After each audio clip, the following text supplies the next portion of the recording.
Өнөөдөр зөвч тав хүндээ өдрийн төрөгийг сурвалж ярилцлагын маань ээлж дугаар эхэлж байна. Өнөөдрийн дугаарт маань эдийн засагч Н.Энхбаяр ирсэн байна. Танд өдрийн төрөгийг. За тав хүндээ өдрийн төрөг.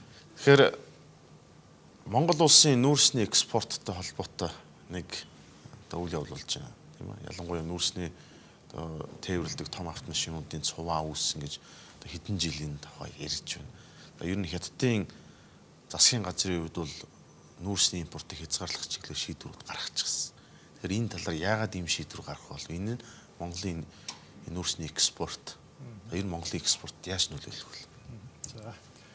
Тэгэхээр гарцаахгүй манай экспортын одоо 30% бүрдүүлж байгаа. Нүүрсний экспорт бол Монгол улсын эдийн засгт томоохон хувь нэмэр оруулж байгаа.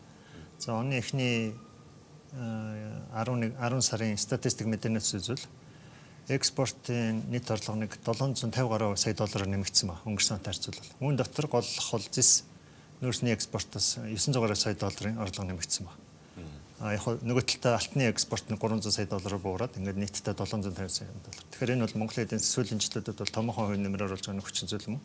Тэгэхээр бид энэ гаргаж байгаа экспорт айл болохоор цааш тогтвортой авах бодлого Монгол улсын хувьд маш чухал байна. За гадаад зах зээл дээр ямар өөрчлөлт гараад байна гэхээр за юуны өмнө мэдээж агаарын бохирдол гэдэг бол бүх нийтийн асуудал, дэлхийд ихний асуудал болж байгаа. Олон улсын байгууллагууд бүгдээр энэ чиглэлээр одоо санаа зовж байна. Парисын одоо уур амьсгалын өөрчлөлтийн эсрэг тунхаглал байна. За саяхан өнгөрсөн 11 сарын ихээр Женевт бас энэ агаарын бохирдлын нөлөөлөл хүний эрүүл хүүхдийн эрүүл мэндэд яаж нөлөөлж байна, энийг яаж буруужуулах вэ гэдээ бас олон улсын өргөн хэмжээний хэлэлцүүлэг болж байна гэх мэтэр. За тэгэхээр энэ агаарын бохирдолтой нэлээд том хувьжээ оруулж байгаа улс манай урд төрш байна. Өнөөдөр Хятад ард тус байна. Тэгэхээр энэ урд төрш маань бас энэ Парисын хэлэлцээрээ уур амьсгалын хэлэлцээрийг дэмжиж ажиллаж байгаа нэг улсын нэг агаарын бохирдлыг бууруулах чиглэлээр эрчимтэй арга хэмжээ авч байгаа. За өнгөрсөн 2013 онд агаарын бохирдлыг бууруулах анхныхаа төлөвлөгөө баталж хэрэгжүүлсэн юм байна. Ингээд өнөөдөр энэ төлөвлөгөө нь 18 он ингээд 5 дахь жилдээ хэрэгжиж явж байгаа. Үндсэндээ нөгөө хуучин технологийн уурын бага хүчин чадалтай, хоцрогдсон технологитой жижиг цахилгаан станц бойлеруудаа бүгдийг хааж, зогсоож байна. За өнгөрсөн одоо энэ 100 буюу 18 оны 6 сарын 27-ны өдөр төрийн зөвлөлөөс агаарын бохирдлыг бууруулах шинэ төлөвлөгөө батлан гаргасан байна. 3 жилийн төлөвлөгөө. Цэнхэр тэнгэрийн бодлого гэх тийм ээ. Тэгэхээр энэ төлөвлөгөөний дотор одоо агаарын бохирдлыг бууруулах нэлээд юм эрчимтэй бас шинэ зорилтуудыг тавьсан байна. Тухайлбал энэ дотор бол 3 тэргүүлэх хашид бүлэх 3 бүсийг нэр заас дурдсан байна.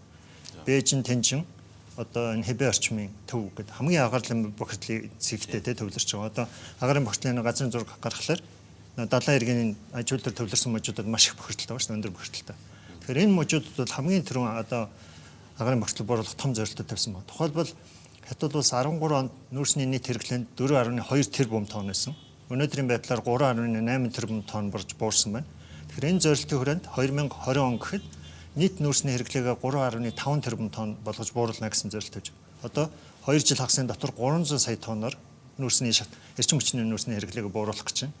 Дээр нь мэдээж энэ агаарын бохирдлыг бууруулах төлөвлөгөө учраас одоо яг тодорхой нөгөө бохирдуулж байгаа бодисыг тэд бууруулна. Тухайлбал одоо нүүрс хүчлийн хөхрийн хүчлийн бохирдлыг 18%-аар бусад одоо агаар PM 2.5-ыг бол 15%-аар 2020 гэхэд бууруулна гэсэн ийм зорилтуудыг тавьсан.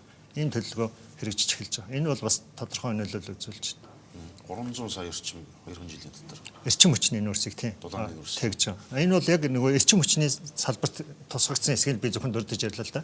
Энэ бодлого маань өөрөө дотор 8 бүлэгтэй. Одоо эрчим хүчний салбарын асуудал байна, гангийн үйлдвэрлэлийн асуудал байна. Одоо нөгөө шинэ технологи нэвтрүүлэх асуудлууд ингээд цогц асуудлууд байна. Ингээд маш олон бүлэг хүрээний асуудлыг авч үзсэн байна. За дээр нь одоо эрчим хүчний салбарын бүтцийн өөрчлөлтөөс гадна энэ дотор нүүрсээс эрчим хүч рүү, нүүрсээс газ руу гэсэн бодлого илүү тунхагласан байна. Цэвэр эрчим хүчийг айлуулахад төлхөө хэрэглэе гэж тийм ээ. Тэгэхээр нэг талаар нүүрсээ бууруулах боловч нөгөө талаар цахилгааны үйлдвэрлэл гарцаа авахгүй энэ бүнж нэмэгдэхнээс нүүрсийг орлох. Хоёрдугаарт энэ төвийн божуудад нийлүүлэх шатдаг хийн нийлүүлэлтийг бас нэмэгдүүлэх юм бодлогыг энэ зорилтын дотроо тусгасан байлаа. Тэгэхээр нэг талаар яг нүүрсний дээр тулгуурласан одоо цахилгаан үйлдвэрлэж байгаа уур хаануудад нэг талаар халтаа боловч нөгөө талаар цахилгааны эрчим хүчний үйлдвэрлэл болон шатдаг хийн нийлүүлж байгаа компаниуд энэ зах зээл нийлүүлэгчдэд бол бас боломж олгосон юм шинэ технологи руу чиглэсэн юм бодлогыг баталсан. Тэгэхээр энэ бол манай улсын экспортод хэмжээг нөлөөлнө гэсэн үг. За нөлөөлнө гэж бодож байна. За тухайлбал Хятад улсын зах зээл дээр ганцхан Монгол улс нүүрс нийлүүлээгүй. Одоо яг өнөөгийн байдлаар Хятад улсын нүүрсний хамгийн том нийлүүлэгч бол Австрали улс 700 гаруй сая тонн 770 гэж яригч байна 17 оны байдлаар. Дараа нь Индонез улс 35 сая тонн нүүрс, Монгол улс нь одоо 30-аас 32 ч юм уу те энэ хавцаа тонн нүүрс 3 дахь нийлүүлэгч нь болж байна. Тэгэхээр энэ тал дээр Австрали улс энэ талаар бол нэлээд гүнзгий судалгаа хийж байна. Хятадын зах зээлийн нөхцөл байдлын талаар. За тэгэхээр энэ бодлого дөнгөж батлагдсны дараа 7 сар 6 сард батлагдаа тийм ээ. 7 сараас ингээ олон нийтэд хүрээд энэ бодлого хэрэгжиж эхэлж байна. Тэгэхэд 6-7 сард Хятад улсын авч ирсэн сар тутмын импорт нэг 28-аас 29 сая тонн байсан сарда. Бүх бомтоор авч ирсэн нүүрс. Гэтэл сая өнгөрсөн 10 сарын байдлаар сарынхын нийт импорт бол 25 сая тонн болж буурч байна. Нэг сарда одоо 3 сая орчим тонноор. Дээр нь өнгөрсөн сард энэ дотоодын нүүрсний ийм хэрэглэн үйлдвэрлэл нь олборлолт нь эсрэгээр нэмэгдэж байна. Сүүлийн жилүүдэд илүү буурч байсан шүү дээ. Гэтэл эсрэгээрээ одоо импортоо багасгаад дотоодын үйлдвэрлэлд бас тодорхой хэмжээний боломж олгож байгаа ийм сонирн бодлого харагдаж байна. Тэгэхээр энэ нэг талаар бол агаарын бохирдлыг бууруулах бодлоготой холбогдолтой. Нөгөө талаар ингээд магадгүй энэ бол нөгөө Америкийн нэгдсэн улстай хийж байгаа хаттын тариф хөдөлтөөний асуудлууд байна тийм маргаантай асуудлууд. Үүнтэй холбогдлолтойгоор одоо олон улсын байгууллагаас гарч байгаа судалгаан дээр ч гэсэн хятад эдийн засгийн эсэлт бол эрхчлээс удаашрахна гэсэн тамгаглаад гарч байна шүү дээ. Тэгэхээр үүнээс урьдчилан сэргийлээд бас дотоодын бизнес эрхлэгчдэд боломж олгосон бодлогыг бас явуулж болцсохгүй гэж үзэж байна. Эдийн засгийн зөв. Тийм. Тэгэхээр та Монголын эдийн засгийн экспорт бол хойд хятадаас хамааралтай гэсэн шүү дээ. Үүнийг арай үзэгчтэй хэлэн тайлбарлах. За тэгэхээр төрөний дурдсан одоо хятадын нийт авч байгаа нүүрсний эрчим хүчний бол гол том нийлүүлэгч бол Австрали улс яг харах байхгүй. За нэгдүгээрт Австрали улс бол өөрөө ур хоноод хүчин чадал маш том байна. Хоёрдугаарт тээвэрлэлтийн маш том давуу талтай. Энэ бол 70 тээврээр тээж байгаа. Одоо нэг удаагийн нүүрс атсан том карго тээвэрлэл чинь одоо нэлээд олон зуун мянган тонноор очиж штэ. Усан онгоцнуудын стандарт хэмжээ байдаг тийм Panamax, X-Max гэдэг нүүр стандарт хэмжээтэй. Тэгэхээр энэ усан онгоцнуудын нэг дац бол 60-аас 80 сая тонн гэж ярьдаг. Мянган тонн, 60-аас 80 мянган тонн. Одоо магадгүй сүүлийн нь Panama X гэдэг LX эднэр гэдэг бараг 100 мянган тонны дацтай ч усан онгоц гэж байна. Тэгэхээр зөвхөн нэг удааг ажилтаар л бомт дээр 100 мянган тонн нүүрс аваад ирж штэ. Тэгэхээр энэ бол нэг тоннд ногдох нүүрсний тээвэрлэлтийн өртөг бол маш бага гарч байгаа. Төмөр замаас хамаагүй хамт. Одоо Монголын төмөр зам нүүрсийг экспортод гаргах тухай судалгаанууд дээр янз бүрийн өртгийн тооцоо байдаг л да тийм ээ. Нэг тонн нүүрсний тээврийн болцоос нэг дунджаар 5-аас 7 орчим доллар байх нэ гэдэг ч юм. Гэтэл эсрэгээрээ 70 50 бол үүнээс хэд их юм дөө. Ийм учраас Австрали улсын нүүрс бол хятадын зах зээл дээр хамгийн том давуу талтай байгаа. За нөгөө талаар хятадын гол эрчим хүчний үйлдвэрлэл бол үндсэндээ аж үйлдвэр арийн бол 70 эрг бомт орчим Шанхай тийм ээ. Гуанчжоу, Макао орчмоор байгаа учраас энд бол мэдээж том хэрэглэгчд байна. Тэгэхээр нүүрсний бууж байгаа бомтууд том тэнд төвлөрсөн байна. Үйлдвэрлэл хэрэглэнч тэнд төвлөрсөн хүн амын суурьшил гэдэг. Тэгэхээр энэ бүстэй бол хамгийн гол хэрэглээ байгаа. За хойд бүс нутагтаа бол үндсэндээ одоо энэ Тэнжин хэбэ орчмын юм жиглэж ярьж шүү үйлдвэрлэл төвлөрсөн арийн. За ойрхонгол манай урд талд одоо энэ Ботагийн төмөрлөг үйлдвэр гэх тийм ээ. Энэ үйлдвэрүүд гэж. Тэгэхээр Австралиас ирж байгаа 70 тээвэр Индонез Австралиас ирж байгаа нүүрс бол хойд мужир хийжээс тэгдэхгүй. Тэр бол яг тэр бүс нутгийн орчмыг л тээж байна. Тээвэрлэлийн өртөг зараг эдийн засгийн үрээшгээ бодсон ч гэсэн. Энэ хойд нутгийн өвөр Монгол шансын мужи энэ орчмын үйлдвэрүүдийн хэрэглээг бол үндсэндээ Оросын холбооны улс, Монгол улс, магадгүй зарим тохиолдолд баг зэрэгээр бол хойд Солонгос гэсэн энэ гурван улс л хангаж байна. Тэгэхээр манай нүүрсний үн ханшвал айхтар тэр нөө бирж дээр зарлагдаад байдаг 70 бомтын үн ханшвал манай догт хамаарахгүй нөлөөлөхгүй.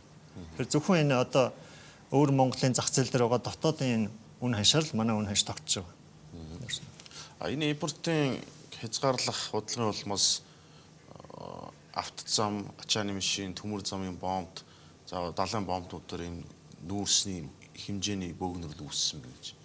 Үүнийг одоо хятадын засгийн яаж шийдвэрлэх вэ? Тодорхой хугацаа заах уу эсвэл нэгэн тээвэрлэгдээд ирсэн нүүрсийг.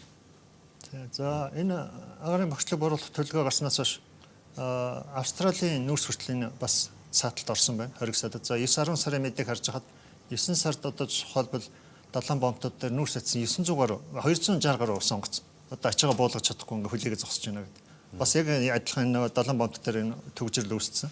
Бомтоор ах нүүрснийхээ тонд хязгаарлалт тавьчихсан. Тэгээ яг одоо нөгөө төв засгийн газраас бомтууд дээр тодорхой чиглэл өгөөгүй юм шиг байна. Тухайн үед 9-10 сард. Тийм учраас одоо яаж шийдэх нь мэддэхгүй тий ойлгомжгүй байдал үүсээд ингээд нүүрсний очир үүссэн. За манай урд хил дээр адилхан муу адилхан үнэтэй адилхан шалтгаанаар одоо хүлээлт үүслэе гэж үзэж байна. Тэгэхээр яг одоогор бол энэ тухай яг тодорхой шийдэл харагдахгүй байна. Яг мэдээлсэн зүйл алга байна. Судлаачид юу гэж хэлж байгаа вэ гэхээр одоогийн хязгаарлаж байгаа бодлого бол ер нь энэ хүйтний удирдал дуустал үргэлжлэж магадгүй гэсэн энэ таамаглалуудыг гол олон улсын шинжичд бол хэлж байгаа. Тэгэхээр дор хаяж нэг 2-3 сард бол энэ төгжрэлтэй ачаалттай байдал маань бас тийм амархан буурчихгүй маань аажмаар буурах болоо гэж бодож байна. Тэгэхээр Хятадын эдийн засгийн өсөлт яг аж үйлдвэрийн төвд бол голдуу зүүн нутаг эргээд байгаа барилжсан. Газрын зураг сарахт бол тийм. Хятадын хойд нутгийн хөгжлөөс Монголын эдийн засаг их хамралтай юм бол энэ руу Монгол улсын нутаг дэвсгэрийг дамжуулаад байгалийн хоолойч татах ч юм уу ийм тухай асуудал бас яригддаг шүү дээ. Энийг бол бас боломжтой судалж үзэж болох юм а гэж хүүтэн өөрөө хэлсэн ч тухай мэдээлж ирсэн. Таны хувьд ямар байна? За хоёр улс манай хоёр хөрш маань өөрөө маш том зах зээл тийм ээ. Эдийн засгийн хувьд одоо Хятад улсын дотоодын нийт бүтээгдэхүүн Монгол улсаас 1000 дахин том. Хойд хөршийн Оросын албаны улсын эдийн засаг манай дотоодын нийт бүтээгдэхүүнээс ойролцоогоор 100 дахин том. Ийм хоёр том эдийн засаг байна. За үүнийгээ дагаад эрчим хүчний хэрэглээ бол асар өндөр. За Оросын албаны улсын давуу тал бол өөрөө эрчим хүчний нөөцтэй. Газрын тос, нүүрс, газ, шатдаг бүх төрлийн их усрын. Ийм учраас бусад улсаас хамааралтай байдал нь харьцангуй бага. Одоо Америкийн нэгдсэн улс Оросын албаны эсрэг янз бүрийн хориг арга хэмжээ аваад байгаа хэдий ч гэсэн энэ улсын эдийн засгээс төдийлөн сарахгүй шүү дээ. Тэгэхээр дотоодын эрчим хүчээр өөрийгөө хангаж байгаа учраас ямар нэг юм хориг саатанд орохгүй. За өмнөд төршин нь бол асар том эдийн засаг бүтээгдэхүүнээ дэлхийн зах зээл дээр гаргаж байгаа. Ийм учраас эрчим хүчний асар их өндөр хэрэглээтэй.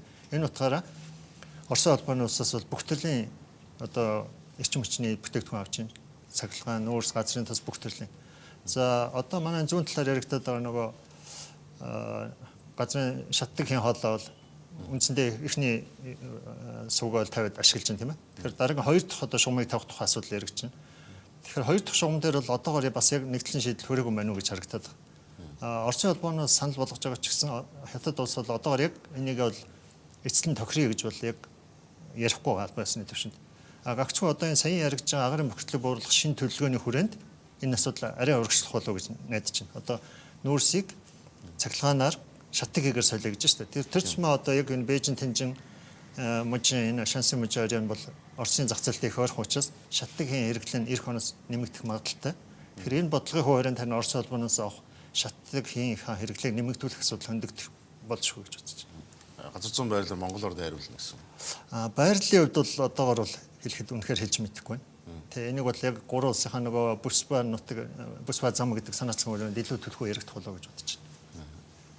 Тэгэхээр Америк нэгдсэн улсын ерөнхийлөгч Дональд Трамп 2015 оны Ираны хэлэлцээрээс нэгдсэн улсыг гаргаад Ираны эсрэг эдийн засгийн хоргийг дахин сэргээсэн. Энэ зөвхөн Иран төдийгүй бүс нутаг цаашдаа дэлхийн эдийн засагт яаж нөлөөлөх вэ? Зөвхөн сар гаруй өмнө л сэргээчлээ шүү дээ. Бүрэн сэргээсэн тийм. Тэгэхээр энэ олон улсын байгууллагын зүгээс аливаа нэг улсын эсрэг авч байгаа хориг арга хэмжээ гэдэг ойлголтыг бол зөвхөн манай улсын хувьд бол их бага судлагдсан юм шиг. Саяхан би нэг эргээд тодорхой материалууд хайж үзсэн л дээ. За олон улсын байгууллагууд ямар төвшөнд энэ хориг тогтоож өгөх гэхээр мэдээж олон улсын нэгдсэн үндэсний байгууллага тийм ээ мандатаараа бол хориг тогтоодог. За бусад улс орнуудаас харахад бол мэдээж Америк нэгдсэн улс бол хамгийн түгээмэл хэрэгжилж байгаа. Хориг тогтоож байгаа үндэс нь бол конгрессоор хууль батлаад тодорхой улсын эсрэг авах хориг арга хэмжээ гэсэн хууль батлаад тэр хоригоороо ерөнхийлөгчдөө ирэх болгож байгаа.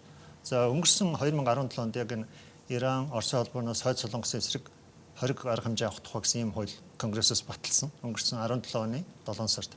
Тэгэхээр энэ хуулиараа ерөнхийлөгчид ирэх болгоц учраас Америк нэгдсэн улсын ерөнхийлөгч 18 оны 5 сард одоо Ираны эсрэг 2 үе хориг тогтоно гэсэн ийм захирамжаа гаргаж мэдээлэл хийсэн. За эхний үе шатны хориг бол 5 сараас эхэлсэн. Энэ бол тодорхой нэр бүхий нөгөө хүмүүсийн эсрэг тийм ээ хориг арга хэмжээ байсан. Компаниудын эсрэг. За ингээ 11 сарын 6-наас эхлээд 5-наас эхлээд Америк Ираны төв банкны санхүүгийн үйл ажиллагааг хязгаарлалчлаа. Дээр нь санхүүгийн байгууллагуудын төлбөр тооцоог бас хязгаарлаж байна банкуудын. 3-дугаарт хамгийн одоо олон улсын зах зээлд нөлөөлж байгаа зүйл бол Иран улсын газрын тосны олборлолт болон тээвэрлэлтэнд бас хориг тавьж байгаа.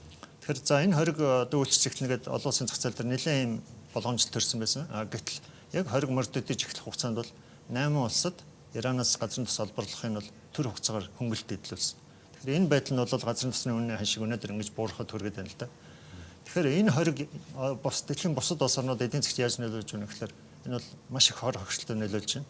За өмнө 12-оос 14 онд тавьсан хоригийн өрөөнд ч гэсэн дэлхийн зах зээлээр газрын тосны үнэ бол хориг тавихаас өмнө 80 орчим $80 байсан барайл нь. Хориг тавьсны дараа 2012 оны 3 сард бол $128 төрж ирсэн хамгийн оргил үедээ.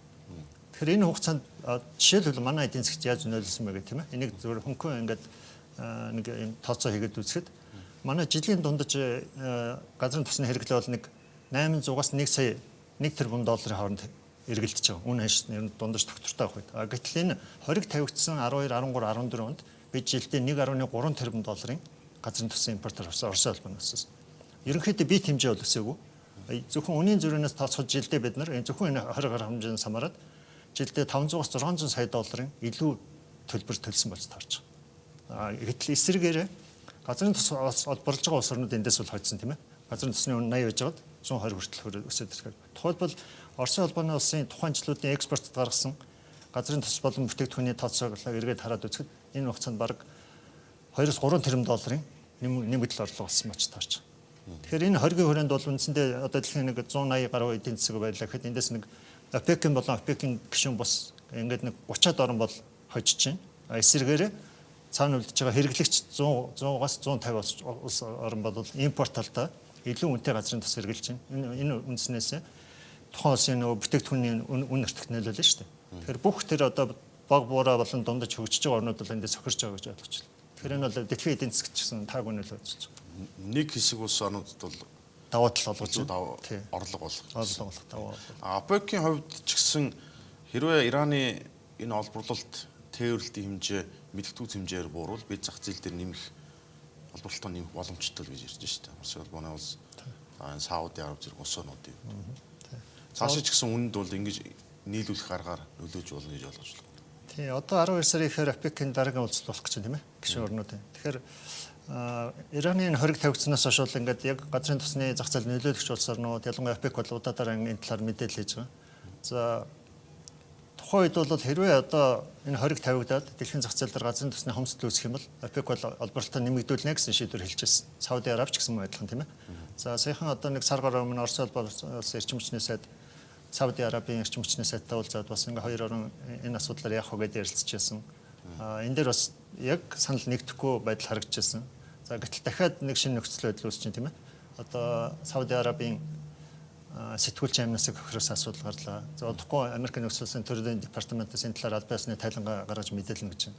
Тэгэхээр энэ асуудал дээр одоо Конгрессийн гишүүдийн хийж байгаа мэдээлэлээс харахад энэ дээр бол Америк нэгдсэн улсын засаг захиргааны зүгээс хатуу арга хэмжээ авах хэрэгтэй гэсэн мэдээлэл хийж байгаа. Энэ бол хүний эрх тийм ээ, ялангуяа хэвлэл мэдээллийн эрх шигт нөлөөсөн юм маш буруу зүйл хийсэн гэж үзэж байгаа. Гэтэл эсвэргээр Америк нэгдсэн улсын ерөнхийлөгч одоо сайхан Twitter дээр мэдээлэл хийж шүү дээ. Сауди Араб бол манай бол стратеги маш том түншээ.